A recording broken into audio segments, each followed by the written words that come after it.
ग्राम में ग्राम जिठाड़ा जिठाड़ा सागवाड़ा राजस्थान। राजस्थान। वहाँ भी बहुत अच्छे अच्छे लोग हैं, सब पढ़े लिखे लोग हैं, सब शास्त्रीय विद्वता से परिपूर्ण अच्छा हैं। अच्छा अच्छा। और उस गांव में कोई मास्टर है, कोई अध्यापक है, कोई बिजली विभाग में है और कोई डॉक्टर है। इस पद्धति से सब मतलब अच्छे अच्छे पोस्ट पर हैं। हाँ, तो वहाँ भी हमको बहुत अच्छा लगता है। वो लोग बहुत सम्मान करते हैं, फोन भी करते रहते हैं बीच में। बहुत अच्छे लोग हैं। और वहाँ का दिनचर्या ऐसा मतलब वहाँ हो गया है ना अब, हम्म। पहले नहीं पढ़ते, अच्छा। सुंदरकांड नहीं पढ़ते, हम्म लेकिन सुंदरकांड के बारे में जब लोगों को बताया हम्म और सुंदर सुंदरकांड भी कराया, हम्म अब इतना रस से पढ़ते हैं हम्म कि शायद मैं हम्म। ना मतलब भाव जागृत है, भाव क्योंकि जाते। भाव से होता है ना कि ऐसे बोलते हैं। वहाँ सब था लेकिन भीतर नहीं था, बस जबान तक। ये देखो आचमन जब कराया जाता है ना, आप पूजा में बैठते हो तो आचमन कराया जाता है, तो किसको कितना आचमन कराना होता है, वह यानी जो पंडित होता है कराने वाला वेद विद्या, उसको यानी चाहिए कि इनको कैसे आचमन कराए, क्योंकि वो नीचे भी गिरना नहीं चाहिए। हाँ। और कभी कभी कुछ लोग ऐसे होते हैं ना, ऐसे करते हैं जैसे आचमन करें गिरा देते गिरा हैं। देते हैं। गिराना बहुत दोष माना जाता है, गिराना नहीं चाहिए। पहली बात यानी पुरुष वर्ग है तो उसको ऐसा दो कि उसके कंठ तक पहुंच जाए, स्त्री है तो उसको ऐसा दो कि उसको जीवा तक रह जाए, कंठ के भीतर न जाए। वेद का बात होता है और उसका ये नियम है। और इसीलिए यह स्मृत पुंडरीकाक्ष, स्मरण उस समय स्मरण करना चाहिए। स्मरण यानी सबसे मायने रखता है। अगर जैसे हम बैठे चित्त वृत्ति अन्यत्र है कहीं, शरीर पे बैठा है तो शरीर पे जो कहा जा रहा है काम कर रहा है, लेकिन चित्त वृत्ति से भाग गए हो, स्थान छोड़ दिए हो, तो आपकी पूजा क्या होगी? व्यर्थ हो जाएगी, व्यर्थ हो जाएगी, बेकार हो जाएगी। क्योंकि भगवान आपके बाहरी आवरण से नहीं, आपकी भीतरी दशा से प्रसन्न होते हैं। आपकी भीतरी दशा स्पर्श कर रही है कि नहीं? भीतरी देखो, मंदिर में हम लोग जाते हैं ना, तो देखते देखते इसे थोड़ा आंख बंद कर लेते हैं, तो आंख क्या संकेत देती है? जिसे तुम बाहर देखने के दर्शन कर रहे हो, वो उसका दर्शन तुम भीतर की मन की आंखों से कर रहे हो। वो तुम्हारे भीतर ही है, इसे हम बाहर यानी देख रहे हैं। वास्तव में वो कहाँ है? भीतर है। ये बार बार संकेत करती है, लेकिन अज्ञानता वश हम कुछ समझते ही नहीं। जैसे ठोकर लग जाए, बोले क्या हुआ? बोले ठोकर। ठोकर क्यों लगा? उसका कारण ढूंढना चाहिए ना। ठोकर लगा तो ठोकर ये कह रहा है कि देख करके चलो, संभाल करके चलो, ताकि मैं दूसरी बार आपको फिर न लग जाऊं। ये ठोकर कह रहा है, लेकिन हम समझते ही नहीं। तो उसी को कि ये साला कहाँ से रास्ता में आ गया। अरे हम सावधानी बरते होते तो हम बाइक काट होते। तो वही चीज़ है कि हमको भी यानी सावधानी बरतनी चाहिए। जो भी पढ़े, जो भी जाने, थोड़ा ही पढ़े लेकिन समझे ज़्यादा। बच्चों को जैसे कहा कि बड़ा बन जाओ। जैसे एक बच्चा था, माता पिता, दो बच्चे थे उसके, माता पिता अच्छे थे, दोनों बच्चों को पढ़ाते पढ़ाते भेज दिए अमेरिका। अमेरिका पढ़ते पढ़ते वो लोग वहाँ गए और वहीं जो है वो लोग शादी कर लिए दोनों। और पिताजी को फोन किए, पिताजी हम लोग यानी घर बसा लिए। पिताजी खिन्न मना हो गए, करे क्या? तो बोले मूर्खों, तुम लोग शादी कर लिए बिना मुझसे पूछे। बोले उसमें पूछने की क्या जरूरत है, शादी तो करना था। जो काम आप करते वो मैं पहले कर लिया। अभी बताओ संस्कार, ये संस्कार है? क्या कहूँ, ये संस्कार है? कोई मतलब नहीं। लेकिन हमारा वेद क्या कहता है, राम जी क्या कहते हैं? मातु पिता प्रभु गुरु के बानी, अभी नहीं विचारी करिए शुभ जानी। माता पिता कह रहे हो, गुरु जी कह रहे हो, तो उस पर टीका टिप्पणी मत करो, तर्क वितर्क मत करो, बिना विचार करिए शुभ जानी, यानी परम हित जान करके उसको करो, करना चाहिए। ये संस्कार है।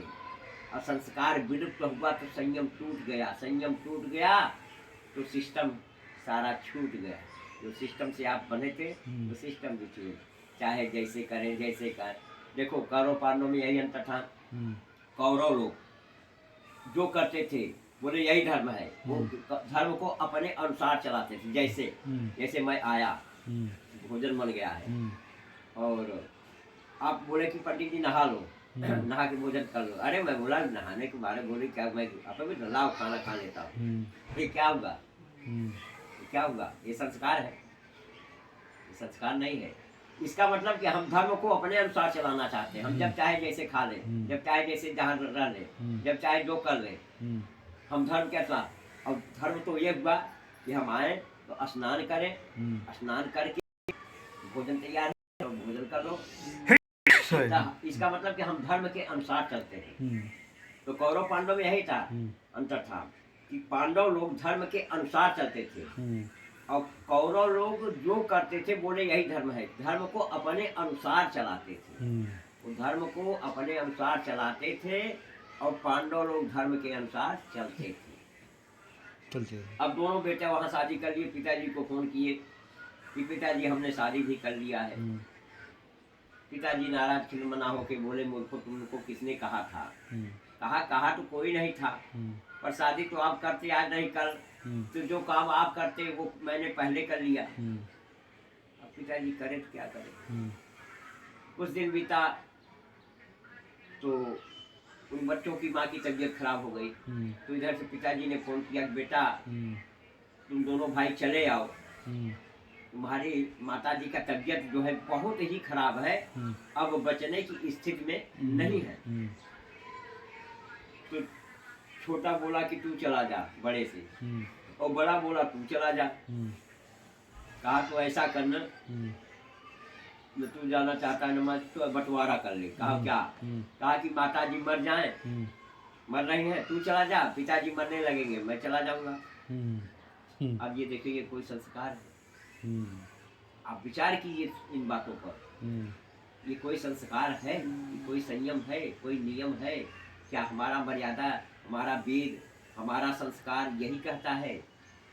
आजकल जमाना में ना देखते हैं। हाँ तो बस वही जमाना देखा जाए। तो अब जो है, अब वो अकेला आया। अब पिताजी खिन्न मना हो गए, बेटा तू अकेले आ, तेरा भाई। कहा कि आने वाला तो मैं भी नहीं था, पर मुझे मजबूरन आना पड़ा। कहा क्या मतलब? कहा कि भैया ने कहा है कि माता जी मरने वाली है, मर रही हैं, तू चला जा, पिताजी मरेंगे तो मैं आऊँगा। इस बात को सुन करके उसको आग जैसा शरीर में लग गया और रिवाल्वर रखा था, रिवाल्वर की 2 गोली अपने कलपटी को लगा करके कहा कि बेटा अब तू ही आया है, अब उसको मत आने दो, माता का और पिता का दोनों का अंत करके ही तू जा। तो बताओ ऐसी औलाद से क्या मतलब? जैसे एक माता जी थी, उनका घर धर्म परिवार से जुड़ा था, धर्ममय जीवन था माता पिता परिवार का, पर उसके 2 पुत्र नालायक, दोनों पुत्र नालायक। तो उसके पिताजी का देहांत हो गया। तो पिताजी की अस्थि जो मसाल से आए थे तो गंगा जी में प्रवाहित करना था। तो बड़े बेटे को मैया बुलाई, कहा कि बेटा ये अस्थि तेरे पिताजी के ले जा करके गंगा जी में डाल के चले आ। कहा कि ये सब मैं मानता नहीं, ये सब बकवास, पिताजी मर गए अस्थि लेके बैठी है, ये सब मैं नहीं मानता। तब छोटे बच्चे को बुलाया, कहा बेटा तू आ। कहा क्या है? कहा कि ये अस्थि ले जाके। कहा तू भी क्या माँ, अनपढ़ गंवारों की तरह बात कर रही हो? अरे अस्थि से क्या होने वाला है, जाने वाला तो गया। कहा कि नहीं नहीं ऐसा बात नहीं, परंपरागत यानी वेद भी कहता है कि जो वेद है वो तो है ही है, जो परंपरागत अनुसार कार्य होता है वह भी करना चाहिए, तब उसकी परिपूर्णता होती है। वेद अपने को ऐसा मानता है कि तब मैं परिपूर्ण हो जाता हूँ। जो जैसे माताएं शादी विवाह में करती है वो चीज़ वेद में नहीं लिखा होता है, लेकिन माताएं करती है अपने अपनी प्रक्रिया के अनुसार कि अरे बहनी ऐसे कर दो, ऐसे कर दो, तमाम प्रकार की जो भी बातें तो करती है ना। तो परंपरागत का भी निर्वाह करना चाहिए। ऐसा नहीं कि अरे तो लिखा ही नहीं है, सब लिखा ही नहीं रहता है, लिखा कम है, लेकिन आपको लिखे से ज़्यादा समझना है, समझना है। लिखा है तो कमाने कबूतर गुरु जी ने सिखाया है, तो गुरु जी ने कमाने कबूतर सिखाया है, यह इसलिए सिखाया कि तुम क से समझ सको कि क से बहुत कुछ हो सकता है। क माने कलम भी हो सकता है, क से कमल भी हो सकता है। तो कहा कि गुरु जी जो सिखाए हैं क माने कलम, तो ये क्यों सिखाए? गलत था, गलत नहीं था तुमको, ताकि क का ठीक से बोध हो जाए। अब इससे तुम अब अनुभव के द्वारा जान सकते हो कि क से क्या क्या होगा, बहुत कुछ हो जाएगा। अब जो है तो कहा कि बेटा ये अस्थि ले जा, कहा कि मैं जाने वाला नहीं हूँ। बड़े भैया को कहा, उनसे बोले लेकिन वो जा नहीं गए, तू चला जा बेटा। माता ने बहुत रिक्वेस्ट किया, तब तैयार हुआ। तैयार हुआ तो अब जाते जाते जाते जाते कुछ दूर गया, तो वहाँ से जहाँ पहुँचा था वहाँ से एक नाला बह रहा था। तो नाला बह रहा था तो किसी से पूछा कि भैया ये नाला बह कर के कहाँ जा रहा है? किसी ने वहाँ के रहवासी बताए कि यहाँ से 4 किलोमीटर आगे गंगा जी हैं और जो है ये नाला गंगा जी में जा रहा है। तो कहा कि नाला जा ही रहा है, मेरे जाने की क्या जरूरत है। नाले में फेंक दिया, नाले में फेंक दिया। आ गया घर पर, तो रात को उसको स्वप्न आया उसकी माता जी को कि कैसे नालायक बेटे को तुमने जाना है, बताओ। हमारा अस्थि ले गया, नाले में फेंक दिया। माता जी ने सुबह उसको बुलाया, क्यों रे, तू पिताजी की अस्थि नाले में फेंक दिया था क्या? कहा तुझे किसने बताया? कहा कि तेरे पिताजी स्वप्न में आए थे। कहा पिताजी ने फिर वही मर गए, लेकिन आदत नहीं छूटी। यानी 16 किलोमीटर पड़ता था। तो कहा कि 12 किलोमीटर इधर आ गए बताने के लिए, और 4 किलोमीटर नाला जा रहा था, 4 किलोमीटर उधर नहीं गए, और 12 किलोमीटर इधर बता मर गए, लेकिन उनकी पुरानी आदत नहीं छूटी। तो बताओ ऐसे भी होती है, क्या कहोगे? हाँ, ऐसे भी औलादे होती हैं।